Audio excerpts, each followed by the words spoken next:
welcome everybody to the 2015 Inside the TV USA Roundtable. We're here in Las Vegas again with a truly great group of companies supporting this event. Thank you all so much for being here.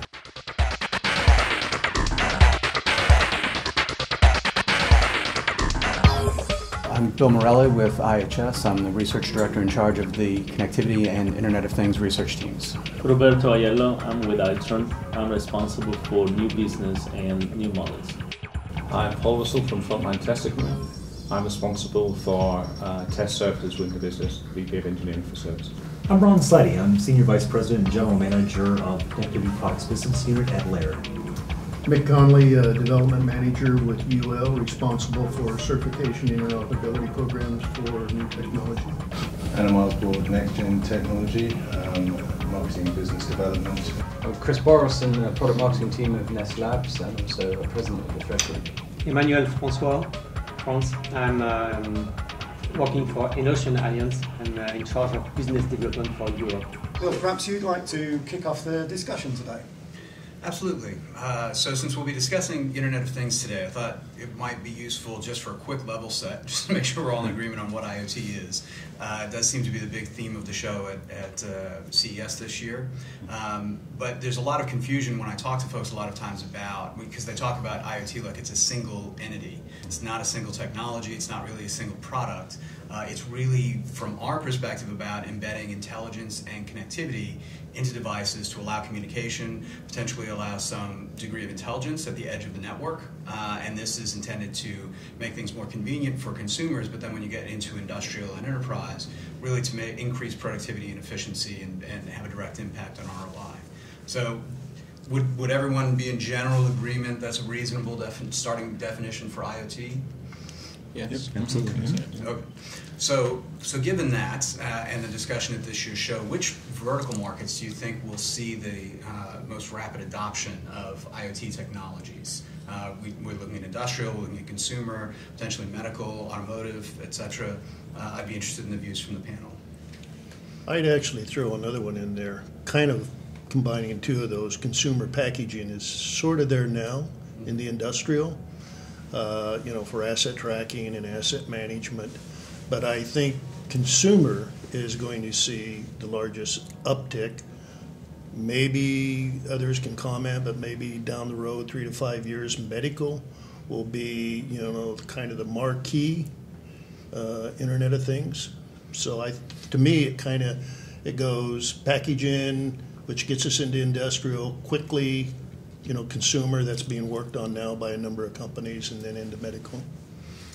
I think it bifurcates in the same way that other technologies have in the past. So if you're talking about wired networking, if you're talking about wireless networking, inevitably they break out into two segments. That's to say the consumer or residential space and the enterprise space, which encompasses then industrial and medical and other sorts of areas. So it's the idea of the end customers, business to consumer, and then B2B. I think the IoT will break out in those same two areas. If you look at then the enterprise space, that then breaks out into various vertical market segments. And the answer to the question of which one happens fast is really a function then of what's the greatest return on investment within each of those contexts. So where is knowledge the most valuable within an enterprise context? And I would argue that that would be in various segments inclusive of industrial, inclusive of medical. Wherever really the best return is going to be the earliest will be the segment that will adopt this the most quickly. I don't know whether anybody else would agree, but I've been monitoring all of these areas where IoT is being developed and promoted, but in recent times, and I'm talking really the last few months, I'm starting to see that there seems to be some sort of extra push in the area of consumer development, and particularly in smart home type development. I'm hearing a lot in the early reports from CES that that's what people are talking about. Chris, maybe you can give us some thoughts on that. Yeah, I think the last couple of years have really seen a huge increase in the number of companies who are developing connected products for the home. Both established companies and also lots of new startup companies appearing all over the world, developing all sorts of different connected products that are typically for the residential setting, all sorts of different devices. around wearables, home automation, energy, comfort, security. Really interesting products hitting the market using some pretty new technologies actually, and so taking some technologies that maybe weren't exactly designed for connected products and kind of cramming them into connected products. And so making the best of what's available. Anybody else, any thoughts on this? Is consumer going to lead? Because to be honest with you, previously I thought that it would be more industrial or perhaps medical that would lead, but... I think my vote is still on industrial. Yeah. I mean, IoT, as you all know, is a large collection of vertical markets. It's not one thing. And we've been very active in smart cities, for example, and we're seeing energy as one of the drivers. And I think energy is one of those things that is good because, and I was talking to some of you before, it's not about saving money, it's about saving the planet. And that makes it a good problem to solve. And so we've seen a lot of uptake on energy in smart cities, especially energy and water, which is really an industrial IoT classification, and it's about the business value of that. Sure. So, I'd agree with that. And I've heard statistics for Europe, for example, for water transmission. They lose as much as 50% of the water in the transmission from where it's generated to getting to the home. So being able to monitor that along its course and target where the repairs are is pretty critical. So there can be a financial aspect. The risk with lumping all of industrial together is, I think, a lot of the discrete process automation, the real industrial automation component of it, is very, very conservative. And the folks that we've talked to in the space are somewhat reluctant to move away from the legacy wired networks, many of which are not even IP addressable. So I think it's interesting you say, obviously, the energy markets, water and electricity, both of those are industrial, but in reality there's also a consumer aspect to that as well. And I think the key to any of these being adopted is down to that application and the point you made earlier about how we monetize that. So it's really about creating the need and then also having the ability to then drive that through. So the consumer, by focusing on the planet, focusing on the green aspect, the environmental aspect, that's the key way you can see more adoption of smart energy technologies. And I think the hub lends itself to that. Well, this is quite early in the discussion, but what do we think the main hurdle will be to implementation and development of Internet of Things? Is it going to be technology that slows things down, or is it cultural and philosophy changes that need to be made to prevent, so that this massive development isn't slowed or stopped? I think technology is the enabler. So the technology, I think there's a lot of clever companies out there doing lots of inventive things at the moment. But those will only be successful if there's an application, if we can actually create a need and put that into a way that we can monetize that need as well. So I think that's got to be, from my perspective, that's got to be the driver to it. I mean, we talked about medical. Medical lends itself perfectly to the Internet of Things, but until you can work out who's going to pay for it, and if you move into each geographic region, the models are completely different. So I've spent a bit of time in that area, and it's very difficult to see how they're going to actually roll that out as a service. I think it differs by space. So again, if you break it out into consumer relative to enterprise, on the consumer side, it's mostly ease of use. How easy is it to implement? How easy is it to monitor, to manage, and all of that? On the enterprise side, I think security is actually a major issue with IoT. We've seen the recent hacks at Sony and in times prior to that, Home Depot and Target, and the list really goes on. And so until we really get over the hurdles associated with having this deluge of new devices on enterprise networks, you're really not going to see broad adoption until such time as that's really been addressed. Yeah, I just piggybacking onto that, I would have to say security is just as important, or maybe more important, from a technology as well as a cultural buy-in on the consumer space, because there's going to be a lot of data that's ultimately going to be gathered, not just used for endpoints in a home or something like that. And there's privacy issues that need to be addressed. There's laws that need to be addressed.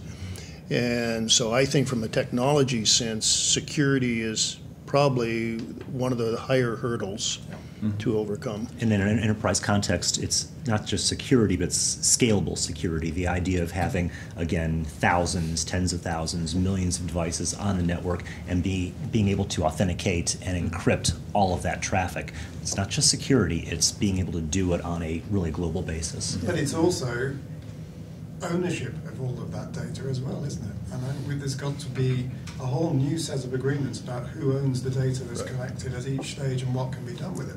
I know certainly in the car sector, some of the car companies are now, I believe, starting to pull back from some of the enthusiasm they had for connected car technology because they realise they may be handing a lot of their own data over to network operators, the Googles of this world, etc., and they're not sure they want to do that.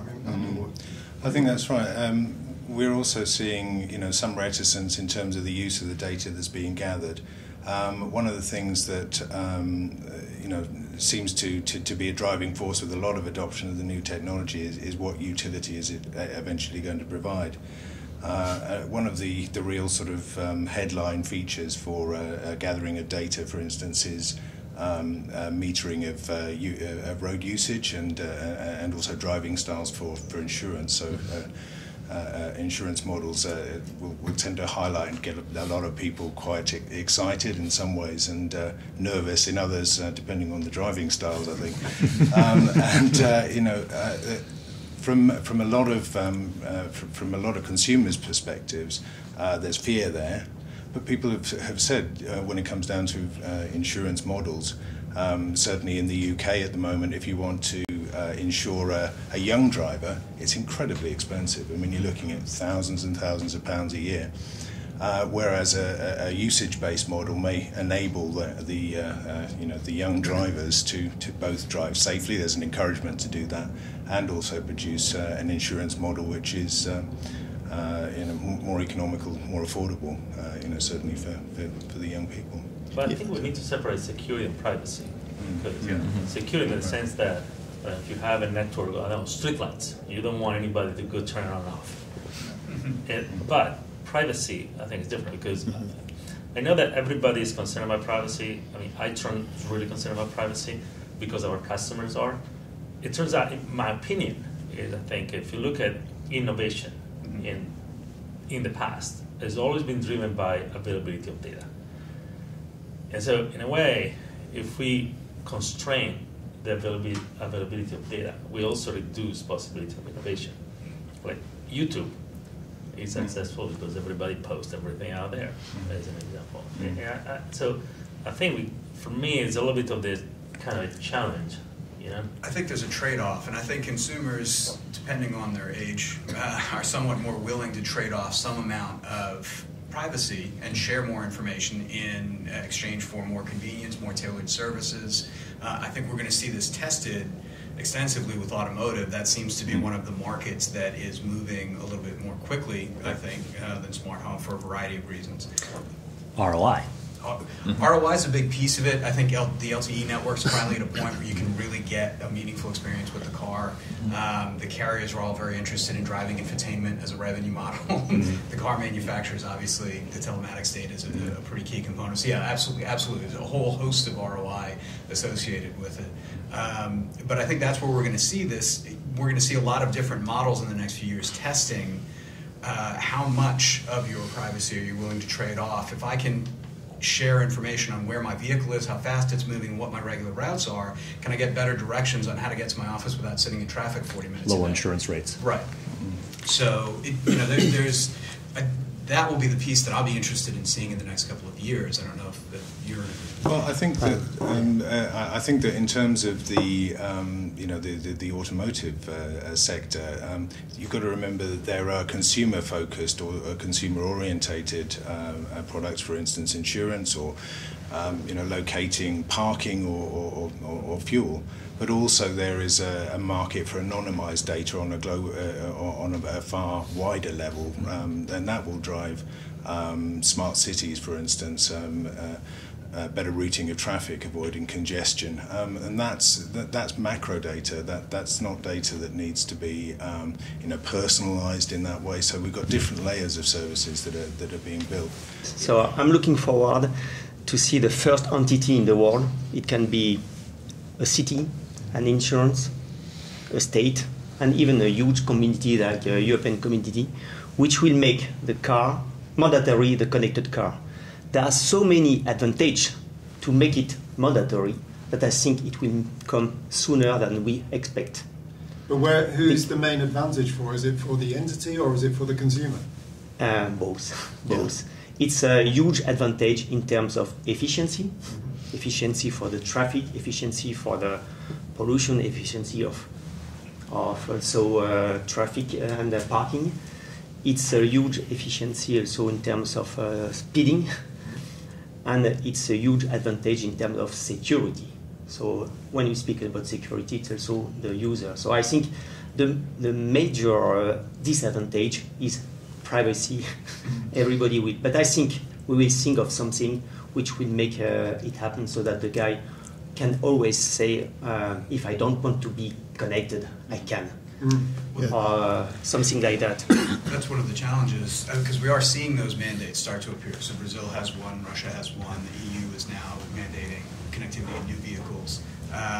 And I expect we'll see some movement in the next few years as that starts to become widespread, similar to what we saw in the US when California tried to mandate smart meters on the home, where they started implementing them, and all of a sudden there was this massive consumer pushback, which I think brings us around to an interesting point that you touched on earlier, is how much education of the consumer needs to happen in the next few years. Because we've just now started having, I mean, in the industry, we've been talking about IoT for 5 years now, and it's a reasonably well-known concept. For consumers, many of them, this is going to be their first time really wrapping their head around this as a concept. How much consumer education does there need to be? But I think there's the difference between massive opposition and vocal opposition. Fair enough. So there is always somebody complaining about something. Yes. You know, I mean, smart meters is an example. I mean, just because there's a vocal minority complains about smart meters, that doesn't make it a massive opposition. And I think we need to separate this, because as long as we can articulate the advantages, for example, of the connected car, okay, someone is always going to complain. There's already a corner case that is going to have a concerned citizen, but that doesn't mean that it's going to be a massive. So that goes back to how you use that data. So it's really taking that anonymously collected data and actually use that. Big data is the term that lots of people use it, and actually drive it towards something you can present back to the consumer and say, well, these are the advantages we're actually building into it. Because the Internet of Things and the connectivity we're creating makes that one person's voice that's against it a very loud voice at the minute. So it's about creating those applications and presenting something back to the consumer, saying these are the advantages, what we're actually going to provide for you. That was what was interesting about the metering example. You're right, it was a vocal minority, but it's such a seemingly innocuous implementation where you're just, okay, well, it's a smart meter so we can improve the efficiency of the overall grid. But that is because of the fear of the unknown. That's a perfect thing to be worried about, because you don't know what's happening. But I think it's a good analogy for the Internet of Things, for something automated going into the home where, maybe a lot of people in the home aren't tech savvy. So I'd like to say I want to come to the car in a bit, but I want to answer your question about how smart should the consumer be. I think it's all about use cases and ease of use. We touched on ease of use before. So if you take the smart home, like Thread is working in that area, which I think is going to be a great petri dish for Internet of Things. If everything is fairly transparent to the end user in the house and it provides them the comfort and the features and everything they need, that is where we'll see the uptake. Now, return on investment on a car. Now, we've talked about vehicle to vehicle and vehicle to infrastructure, right, with DSRC and all that. The car itself is actually going to be an Internet of Thing. I mean, you've got banking. You have banking you can do with NFC.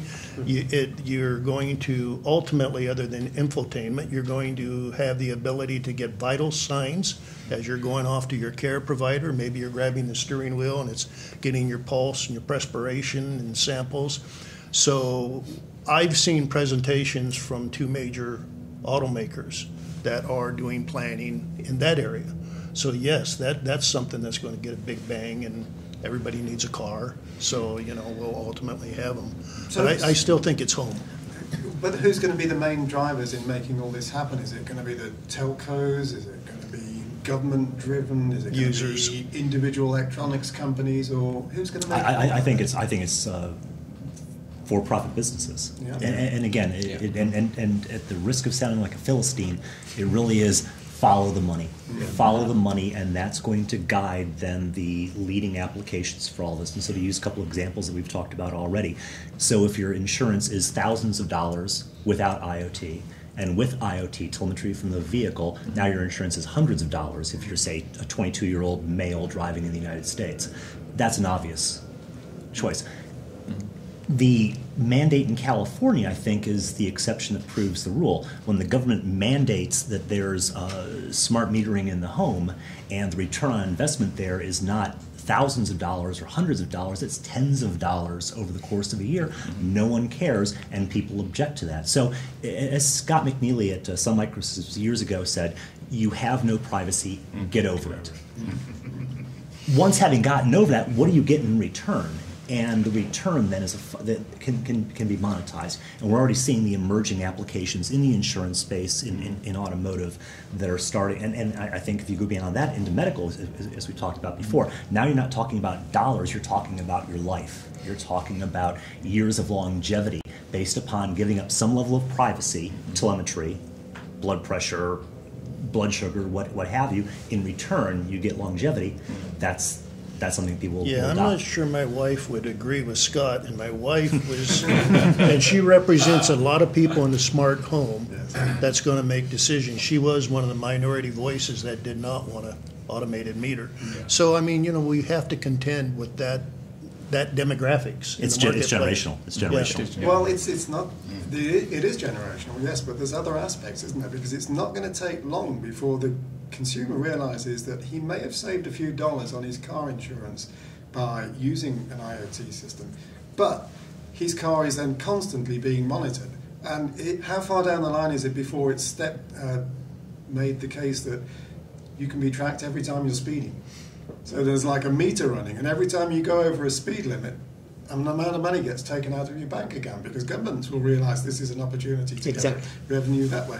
And it's not. I'm pretty convinced that it wouldn't take people long to kick back against that if they saw that that was an extra development of this Internet of Things concept. So I think we've kind of talked about there'll be savings, and then there'll be some objections. Yes. Of And course. we have to see which one outweighs the other.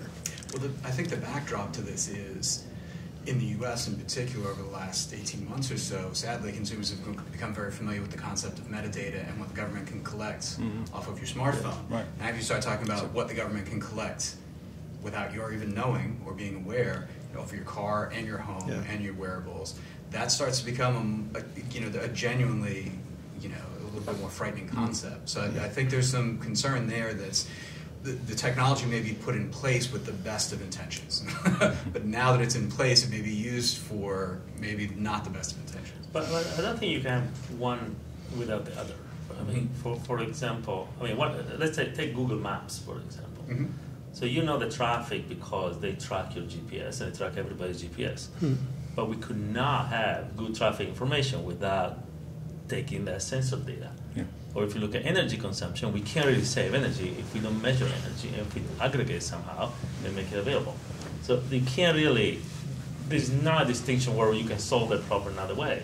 And there is a business value and there is a problem to solve. You've got to deal with. But that's, well, I think that's opt-in as well. So the user opt-in into that service, and it's also anonymized as well. It's so I think those are two very important things. I think making this transparent to the user so they understand what's going on with their information, they understand how the information is going to be used, and they're actually given an opportunity to opt in or out of a particular service or a particular type of information being shared with whomever, the service provider, the product company, or some other entity, and also so making it opt-in, but also making it completely obvious to the user exactly, how this is used. Is it used to make the product better? Is it used as a revenue stream? And doing it sort of in a way that the user can really understand how it's being used.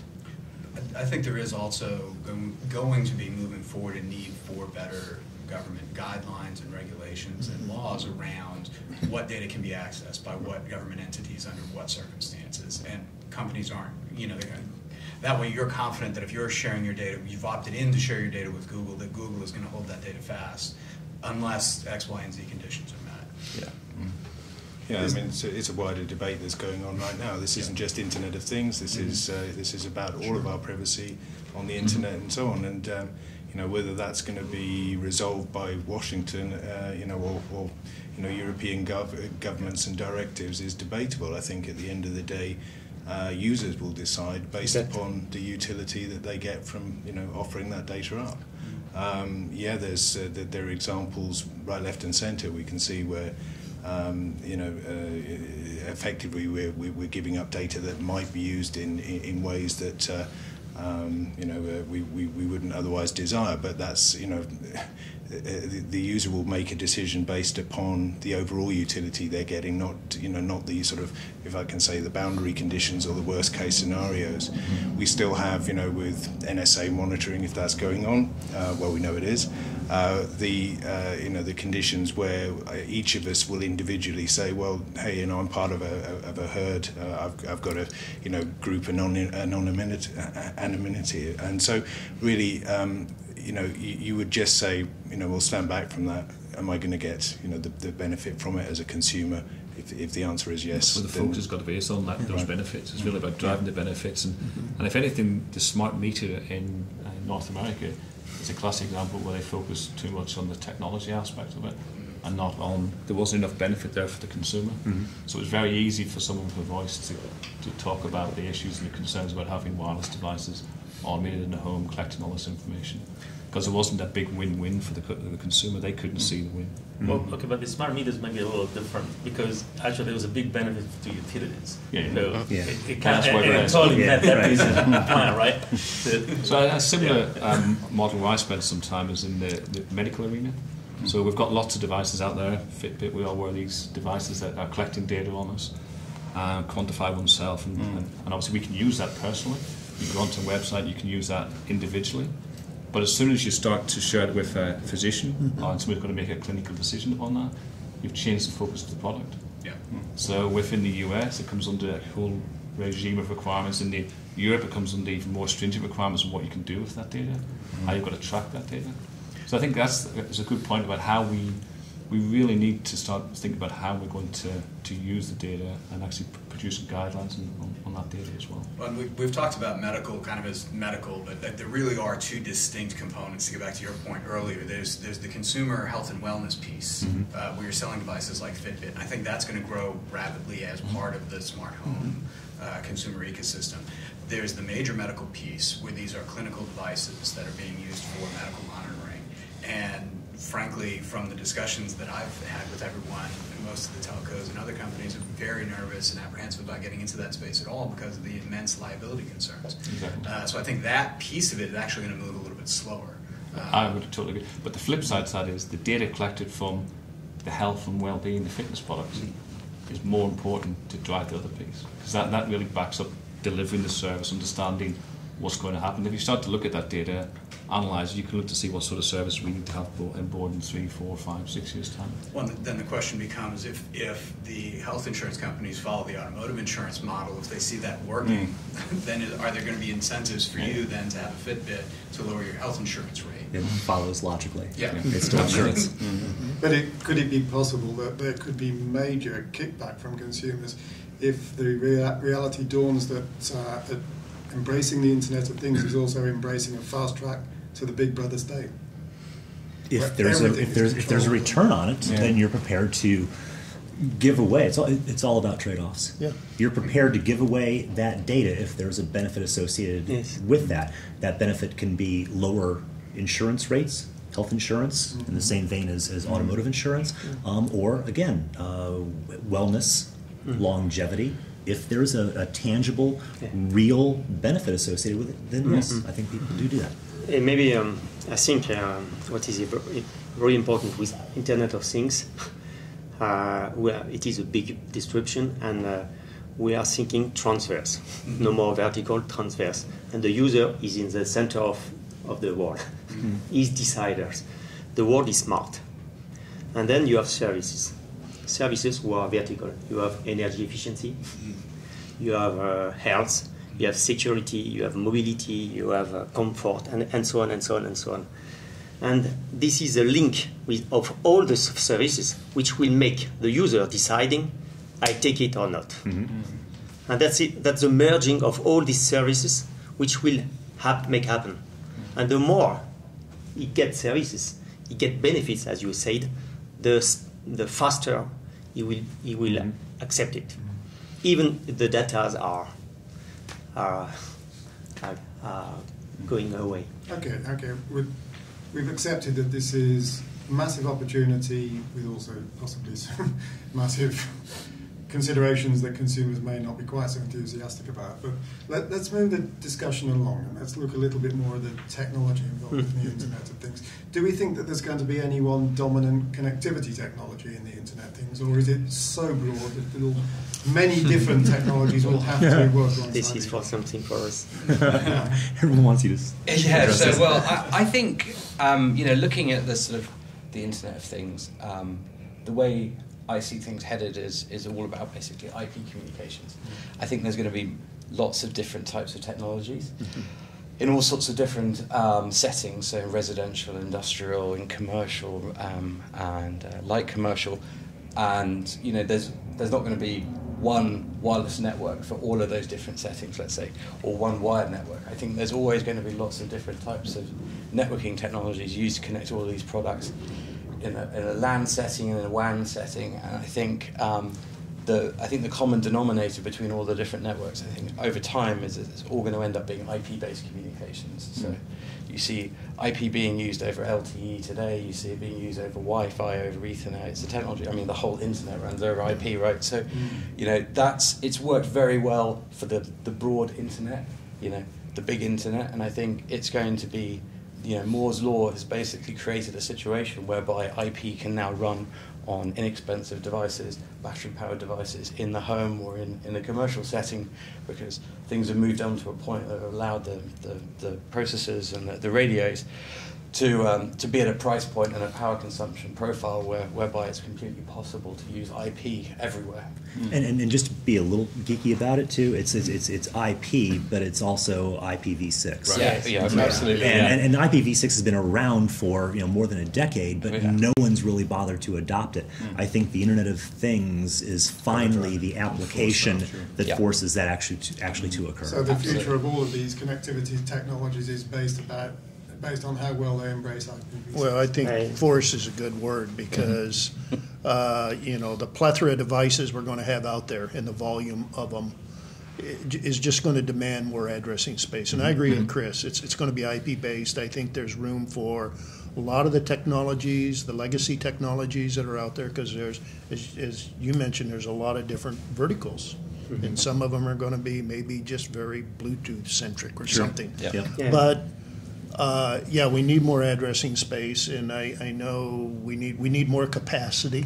So on one hand, you're going to have the low power, what we'll call low speed technologies, but at some point they're going to have to push that data out or receive something that's going to need a fat pipe. So room for everything. So on the technology, I think I agree 100% on the IPv6. I think just IPv6 is not enough. It's not the only technology in the whole network, and I think, given the different type of vertical, different type of requirements, we're gonna see a lot of different wireless and wired network below IPv6. We're gonna see different security models on top of IPv6. So I think IPv6 is good because it provides basic tools, and I think it's gonna be ubiquitous for IoT. But it's a foundation. Saying that IPv6 is the technology for IoT doesn't really help that much, because there's going to be different things that won't interoperate, there are different things that won't work well, just because every vertical is going to have different requirements. And the nice thing about IP is it provides that platform where you can write, you can basically run lots of different protocols over IP networks. Once you've got a nice network, a reliable network between all these different devices connected to the internet securely, you can then, it's really, the world is your oyster in terms of what you can actually run over those networks. The challenge is, so you've got all of these different radios, which is fantastic, and they can all utilize IPv6, which is great, but how do you make a cohesive whole out of it? I mean, for a consumer today going to CES, there's a whole bunch of smart home devices they can buy. They can't put together a smart home. There's no app that lets them stitch all of that together because there aren't the APIs available. There isn't the interoperability available between all those. So I think we are going to see some, for all that there will be a rich, diverse range of radios out in the world to support IoT, I think there are going to be some winners and losers. We're going to see some fall by the wayside. We'll probably see some new ones emerge for specialized cases, to get to your point. But that interoperability is going to be a real challenge in the next few years, and finding ways to get those different radios communicating. Well, if I can add, I fully agree on the upper level. You will have a connectivity with IPv6. Regarding the field, you will still have a protocol, radio protocol, different according to applications. There are some drivers, key drivers, which will make it happen. One is interoperability, so open standards, first one. Mm-hmm. Second one is security, more and more, and that's a challenge of 2015. These protocols need to be secured.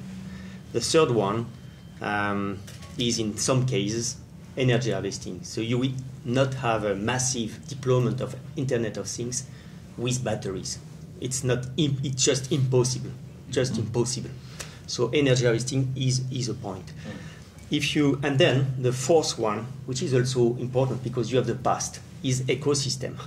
So you have already ecosystem, and you cannot say I forget the existing ecosystem, and I start from scratch. So you have to take these 4 points in consideration. But I would say then, taking that into consideration, 2015, you will have a massive cleanup of the radio protocols, of course, because the users, once again, he will not accept to buy a device and not being able to connect it to the global solution.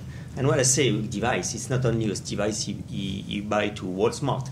It's also a rolling shutter, HVAC light. All these will have to adapt and have open protocols. Otherwise, they will disappear rapidly. So I think we're saying that standards are going to be important. Maybe open standards are absolutely vital. How well is this coming together at the moment? Well, I think it's absolutely necessary. I mean, the use case, the applications are going to drive the really local or low-level technology. You know, whether it's a PAN that's running some kind of prescribed, technology that ultimately finds its way into another gateway to go out to the ecosystem. So I think standards are important.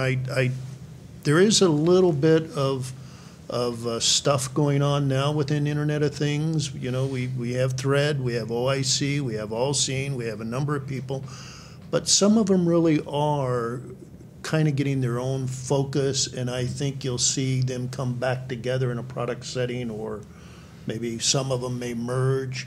So, as a technologist and one that's really concerned in certification interoperability, I don't see a train wreck out there. I just see a lot of work, and I think the people being able to monetize and find return will find those that get a little heavier and floating on top, and I think people would be drawn to them. So I think I asked this question at the Roundtable last year, but does the Internet of Things need one dedicated IoT standard of its own? And is it possible that could ever exist?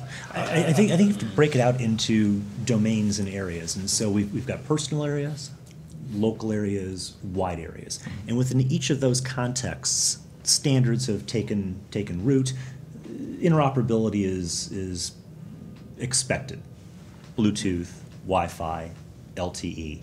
Now what we're talking about is then the interoperability within those domains. And I think that's what's missing today. And there are a number of competing standards out there. And I think that in the same way that within those domains, standards ultimately won out. There were competing standards within local areas, as an example. Mm-hmm. Eventually won, Ethernet on the wired side, Wi-Fi on the wireless side. I think in the same way, one standard building upon IPv6, IPv4, then comes into play ultimately. There is one. So there's one challenge there. So if you take smart cities, for example, it is not one vertical. Actually, it's more than one vertical, but it's in the same area. So back to your point, that I totally agree on the fact that we need to create business value to enable an application. It turns out that if you have already an infrastructure in place in the city, for example, created by smart meters, now it doesn't cost so much to add streetlights on the same infrastructure or parking sensors on the same infrastructure. If each application requires its own infrastructure, then it's going to cost more, and actually there may not be enough business value to justify the investment. So the challenge is, and I really don't have a solution for that, but the challenge is, how are you going to go through different verticals, and these are companies that never talk to each other, they don't even know they exist, and create an infrastructure that enables new application sensors. Getting towards one overall standard is going to be a huge task, especially with new technologies being worked on. Yeah. I think I agree with the fact that fragmentations are going to have to come together. I mean, the connected car at the moment, we're already seeing huge challenges there. Yeah. There's the personal area network which we'll be working with. They've got the Wi-Fi now in the vehicle, and now we're talking about LTE. It's a completely new mix, and from speaking to the car manufacturers, they need help. They need help now to fix some of those issues. There seems to be a big debate going on, and certainly vehicle-to-infrastructure debate has been going on for a long time. The general consensus seems to be coming out now that vehicle-to-vehicle or vehicle via cloud-to-vehicle is more likely to take predominance, even with the connected city, smart city technologies. It might be easier, for instance, to take the parking example you mentioned earlier on, to have the vehicle that is leaving the car parking space register that, and then the next vehicle along can come into that, rather than trying to have a meter there that's going to measure that. One of the things we're also seeing is that in terms of technology adoption, technology is moving a lot faster than governmental infrastructure can, and therefore, it's going to be driven much faster by that sort of technology and that sort of enablement. So, I think that we need to sort of look at various, elements of that technology. I mean, when we're coming down to infrastructure, one of the interesting examples that we saw in LA was analysis of traffic patterns and rephasing of the traffic lights, which enabled the congestion to be radically reduced without any sort of investment or radical investment. And looking forward to the smart city again, that going on an ongoing basis, measuring where the traffic is on a contextual basis, vehicle by vehicle, will enable that sort of phasing of technology. Will enable people to to realise the benefits on a daily commute. I think that's one of the challenges with the idea of one standard to rule them all. I think, to your earlier point, the dozen or so technologies, fixed and wireless technologies that are in use in the home and the enterprise environments, to be frank, there's not much environmental difference between those. You have more cubicles in one, and a bed in the other, that's about it, depending on your office.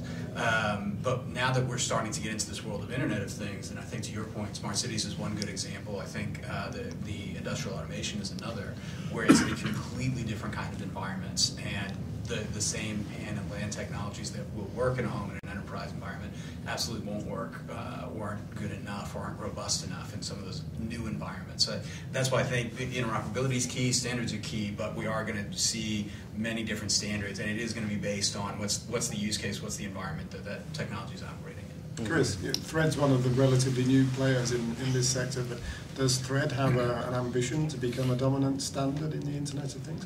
I think Thread, we see Thread having a place in the connected home. I think that's the primary focus for Thread right now, is in the residential setting, because I think that's where we see the most draw. Basically, it's companies and product companies, service providers really looking for technology to help solve problems and be able to build the best product and the best service that they can. And I think that's what's really driven Thread's creation, is the new technology for the connected home, and now it could absolutely be used outside of the connected home. There's nothing to stop it from being used outside of the home, and we think it'll be applicable to other areas. But right now, the focus for Thread is in the residential setting.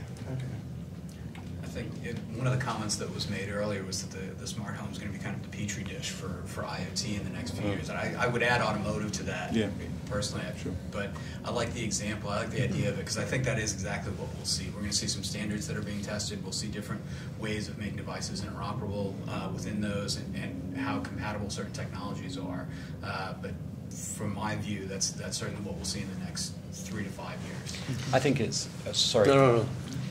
It's quite simple, or in a lot of cases, it's the residential setting is a great testing ground for technology, because if you can make it work for the consumer in a way that's easy to use and derives benefit and reliable enough for people to use in their homes, to then take it into a sort of a commercial or industrial settings, or easier where you have a whole IT team to actually deploy this stuff. If you can make it easy enough for DIY install or easy to use for a consumer, then taking it into another setting is going to be much easier than trying to do the other way around.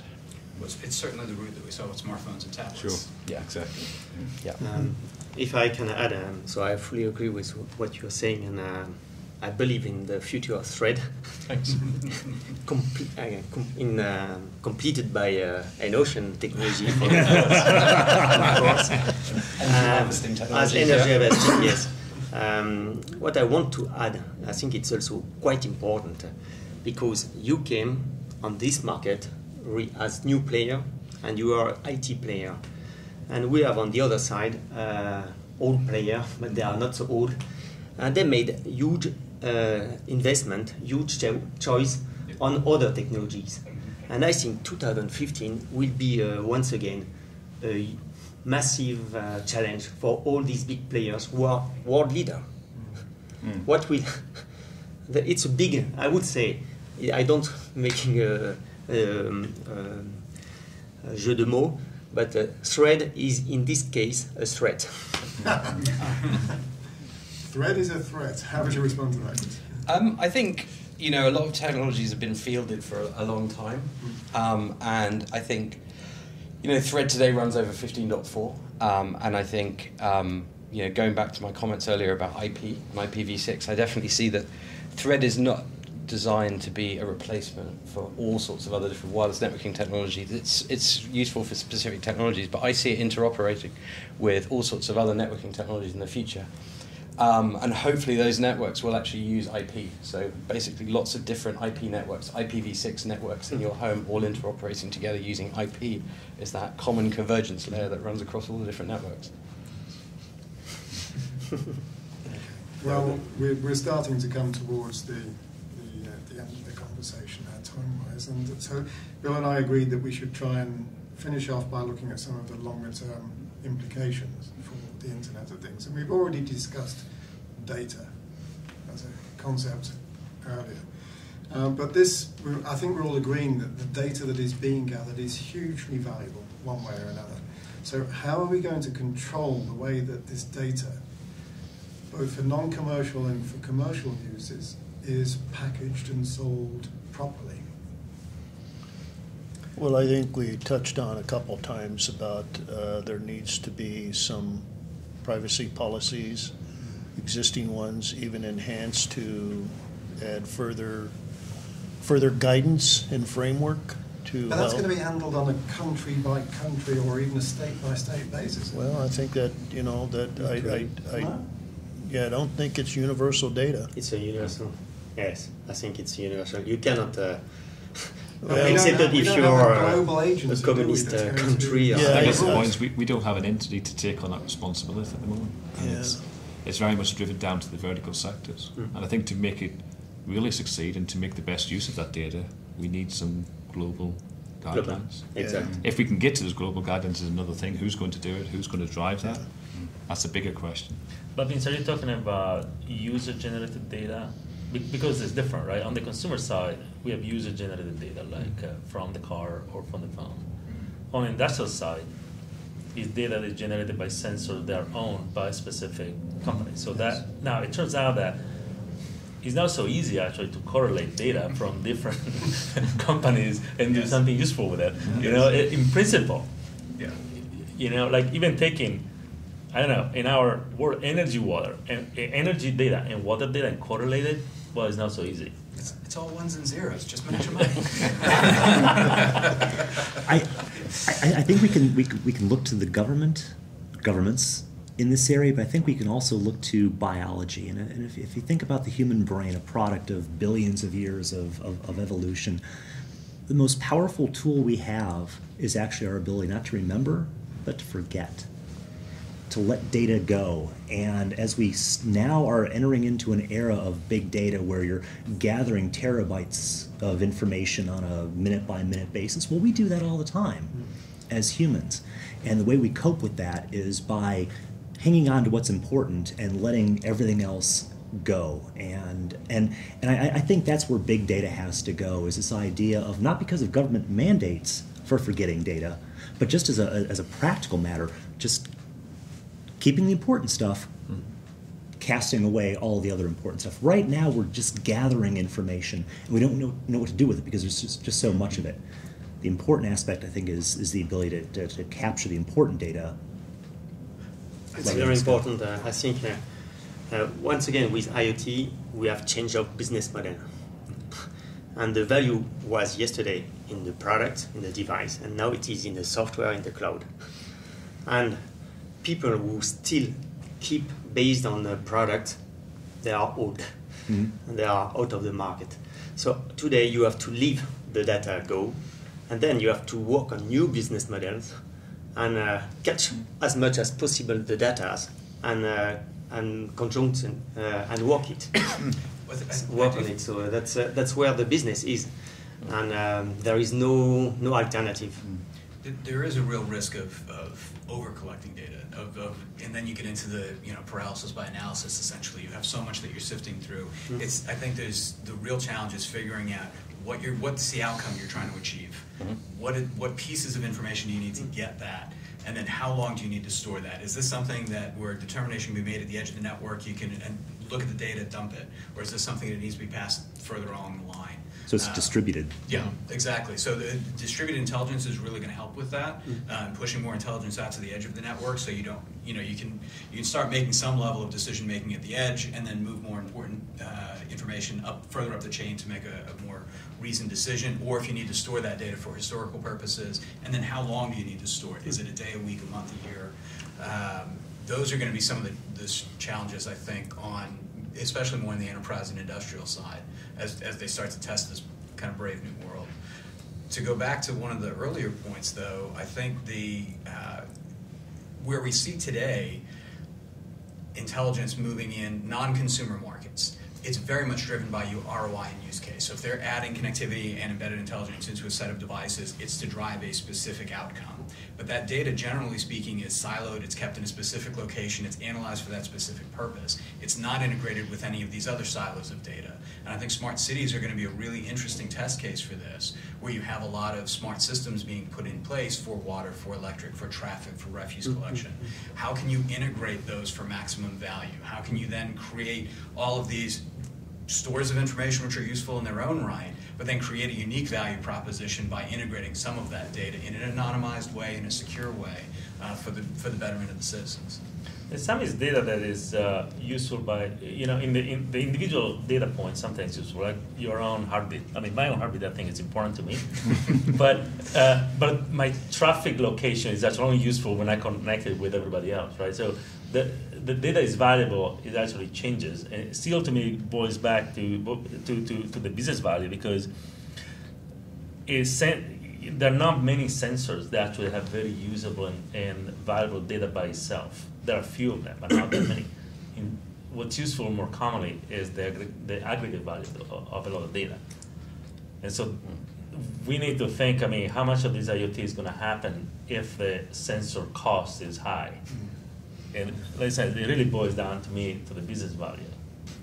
Well, gentlemen, I think we have to wrap up at this point, but I think what we're all agreeing is that what we're looking at the moment is a massive global technology revolution with many challenges, many opportunities, and this discussion, as good as it's been, has only really scratched the surface of how this is all going to map out. I'd like to thank you all for your contributions today. We'll have further opportunities to talk about this later down the line. But for now, thank you. Thank you. Thank you.